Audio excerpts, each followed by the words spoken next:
Why did China and the Soviet Union split in the 1950s? The Sino-Soviet split of the 1950s was a pivotal moment in modern history, sparked by Chairman Mao's power grab and ideological differences with Soviet leader Nikita Khrushchev. Mao seized control by exploiting Khrushchev's de-Stalinization reforms, leveraging global revolutionary ambitions and internal power struggles. This move marked a significant departure from Soviet influence, driven by Mao's desire for control and ideological supremacy.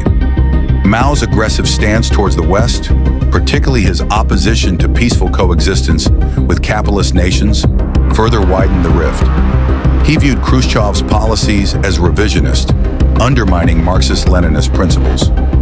This ideological divide would eventually lead to border clashes, including the 1969 Far East conflict and a decades-long split. The roots of the split lay in differing interpretations of Marxism-Leninism.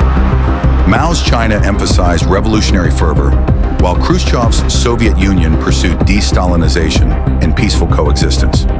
Geopolitical interests also played a role, as China sought to assert its dominance in the communist world. Economic disagreements contributed significantly to the split. China resented Soviet dominance in trade and technology, while the Soviet Union grew wary of China's increasing economic independence. These tensions simmered beneath the surface, waiting to boil over.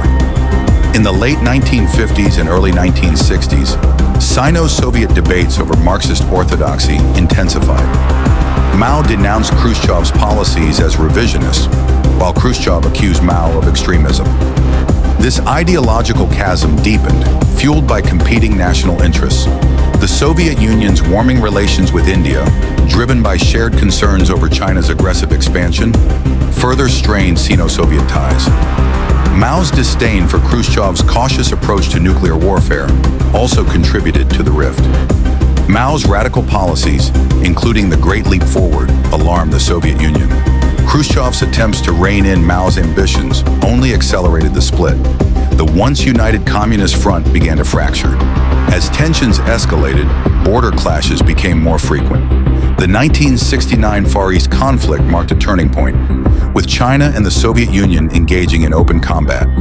This marked the beginning of a decades-long standoff. The Sino-Soviet split profoundly impacted the Cold War landscape.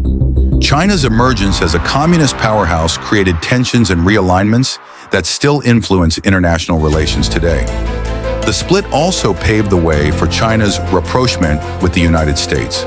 In the end, the Sino-Soviet split demonstrated that ideological differences and competing national interests can lead even the closest allies to become bitter enemies. The legacy of this rift continues to shape global politics, serving as a reminder of the complex interplay between ideology, power, and geopolitics.